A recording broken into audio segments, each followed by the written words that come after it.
ಇನ್ನು ಬೆಂಗಳೂರಿನಲ್ಲಿ ಬಿಎಂಟಿಸಿಗೆ ದ್ವಿಚಕ್ರ ವಾಹನ ಸವಾರರದ್ದೇ ಟೆನ್ಷನ್ ಆಗಿದೆಯಂತೆ. ಬಿಎಂಟಿಸಿ ಬಸ್ ಆಕ್ಸಿಡೆಂಟ್ಗೆ ಬೈಕ್ ಸವಾರರೇ ಕಾರಣ ಅಂತೆ. ಬಿಎಂಟಿಸಿ ಸಿಸಿಟಿವಿ ರಿಲೀಸ್ ಮಾಡಿದ್ದು ಪೊಲೀಸ್ ಇಲಾಖೆಗೆ ಹಾಗೂ ಆರ್ಟಿಒಗೆ ಪತ್ರ ಬರೆಯೋದಕ್ಕೆ ಮುಂದಾಗಿದೆ. ಮತ್ತೊಂದು ಕಡೆ ಬೆಂಗಳೂರಿನಲ್ಲಿ ಯಮಧರ್ಮರಾಯ ಪ್ರತ್ಯಕ್ಷ ಆಗಿದ್ದು ಸಂಚಾರ ನಿಯಮವನ್ನ ಉಲ್ಲಂಘಿಸಿದವರ ವಿರುದ್ಧ ಹರಿಹಾಯ್ದಿದ್ದಾರೆ. ಬೈಕ್ ಸವಾರರಿಂದಲೇ ಅಪಘಾತ, ಸಿಸಿಟಿವಿ ಬಿಡುಗಡೆ. ಬೈಕ್ ಸವಾರರಿಗೆ ತರಬೇತಿ ನೀಡಲು ಪೊಲೀಸ್ ಇಲಾಖೆ ಆರ್ಟಿಒಗೆ ಬಿಎಂಟಿಸಿ ಪತ್ರ. ಬೆಂಗಳೂರಿನಲ್ಲಿ ಕಿಲ್ಲರ್ ಬಿಎಂಟಿಸಿಗೆ ಪಾದಾಚಾರಿ ಬಲಿ, ಬೈಕ್ ಸವಾರ ಬಲಿ ಅಂತ ತಿಂಗಳಲ್ಲಿ 2-3 ಪ್ರಕರಣಗಳು ಆಗ್ತಾನೆ ಇರ್ತವೆ. ಆದ್ರೆ ಈ ಸಾವು ಬಿಎಂಟಿಸಿಯಿಂದ ಆಗಿದ್ದಲ್ಲ, ಬೈಕ್ ಸವಾರನಿಂದಲೇ ಆಗಿದ್ದು ಅಂತ ಬಿಎಂಟಿಸಿ ವಾದ ಮಾಡ್ತಿದೆ. ಬೈಕ್ ಸವಾರರೇ ಬಿಎಂಟಿಸಿ ಬಸ್ಗೆ ಬಂದು ಗುದ್ದಿ ಸಾವನ್ನಪ್ಪಿದ್ದಾರೆ ಅಂತ ಬಿಎಂಟಿಸಿ ಅಧಿಕಾರಿಗಳು ಸಿಸಿಟಿವಿ ಬಿಡುಗಡೆ ಮಾಡಿದ್ದಾರೆ. ಲೈಸೆನ್ಸ್ ಇಲ್ಲದೆ ಬೈಕ್ ಸವಾರರು ಓಡಾಡ್ತಿದ್ದಾರೆ, ಸರಿಯಾಗಿ ಚಾಲನೆ ಬಾರದಿದ್ರು ರಸ್ತೆಗೆ ಬಂದು ಸಾವನ್ನಪ್ತಾ ಇದ್ದಾರೆ. ಆರ್ಟಿಒ ಮತ್ತು ಟ್ರಾಫಿಕ್ ಪೊಲೀಸರು ಕ್ರಮ ಕೈಗೊಳ್ಳಬೇಕು.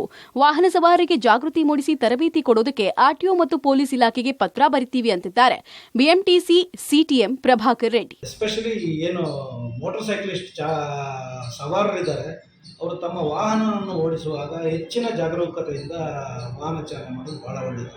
ಆರ್ಟಿಒ ಮತ್ತು ಪೊಲೀಸ್ನವ್ರ ಜೊತೆ ಮಾತಾಡಿಬಿಟ್ಟು ಇದ್ರ ಬಗ್ಗೆ ಯಾವ ರೀತಿ ಒಂದು ಸಾಮೂಹಿಕವಾಗಿ ಎಲ್ಲರೂ ಮಾಡಬೇಕಿದೆ. ಎಸ್ಪೆಷಲಿ ಮೋಟರ್ ಸೈಕ್ಲಿಸ್ಟ್ಗಳು ಬ್ಯಾಂಗ್ಳೂರು ಸಿಟಿಯಲ್ಲಿ ನಮ್ಮ ಬಸ್ಗೊಂದೇ ಅಲ್ಲ, ಕಾರು ಹಾಕೊಳ್ತಾರೆ, ಮೋಟರ್ ಸೈಕ್ಲಿಸ್ಟ್ಗಳೇ ಹಾಕ್ತಾರೆ.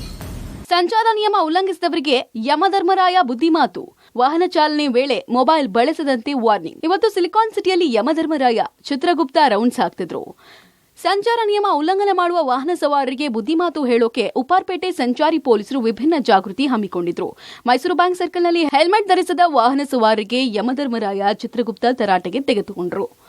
ಸವಾರರಿಗೆ ಗುಲಾಬಿ ಹೂಗಳನ್ನು ನೀಡಿ ಸಂಚಾರಿ ನಿಯಮ ಉಲ್ಲಂಘಿಸಿದ್ದು ಯಾಕೆ, ಶಿರಸ್ತ್ರಾಣ ಯಾಕೆ ಧರಿಸಿಲ್ಲ, ನಿಮಗಾಗಿ ನಿಮ್ಮ ಮನೆಯಲ್ಲಿ ನಿಮ್ಮವರು ಕಾಯ್ತಾ ಇಲ್ವೇ ಅಂತ ಅರಿವು ಮೂಡಿಸಿದ್ರು.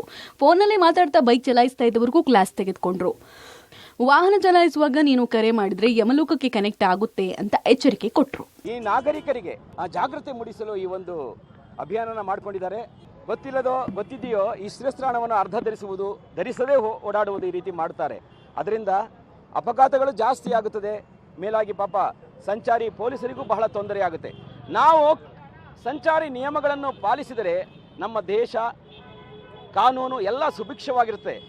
ಯಮರಾಜ್ ಹಿಡಿದಿದ್ರು, ಮನೆಯಲ್ಲಿ ಎಲ್ಲ ನಮಗೆ ಕಾಯ್ತಾ ಇರ್ತಾರೆ, ಮಕ್ಕಳ ಮರಿ ಎಲ್ಲ ಕಾಯ್ತಾ ಇರ್ತಾರೆ, ಅದಕ್ಕೆ ಹೇಳಿದರು. ಸೊ ಅವ್ರು ಹೇಳಿದ್ದು ಕರೆಕ್ಟ್ ಇದೆ, ನಾವು ಅದು ಒಬ್ಬೇ ಮಾಡಬೇಕು. ಇನ್ಮೇಲ್ಗೆ ನಾನು ಫುಲ್ ಹೆಲ್ಮೆಟ್ ಹಾಕ್ತೀನಿ. ಒಂದ್ ಕಡೆ ಅಪಘಾತಗಳು ನಮ್ಮಿಂದ ಆಗ್ತಾ ಇಲ್ಲ ಅಂತ ಬಿಎಂಟಿಸಿ ಪೊಲೀಸ್ ಇಲಾಖೆ ಮೇಲೆ ಗೂಬೆ ಕೂರಿಸ್ತಿದೆ. ಮತ್ತೊಂದ್ ಕಡೆ ಸಂಚಾರಿ ನಿಯಮ ಉಲ್ಲಂಘನೆಗೆ ಬ್ರೇಕ್ ಹಾಕೋದಕ್ಕೆ ಪೊಲೀಸರು ವಿನೂತನ ಪ್ರಯತ್ನಕ್ಕೆ ಮುಂದಾಗಿದ್ದಾರೆ. ಈ ನಿಟ್ಟಿನಲ್ಲಿ ಸರ್ಕಾರ ಎಲ್ಲದಕ್ಕೂ ಕಡಿವಾಣ ಹಾಕೋದಕ್ಕೆ ಮುಂದಾಗುತ್ತಾ ಕಾದ್ ನೋಡ್ಬೇಕು. ಲೋಕೇಶ್ ಜೊತೆ ನರಸಿಂಹಮೂರ್ತಿ, ಪಬ್ಲಿಕ್ ಟಿವಿ, ಬೆಂಗಳೂರು.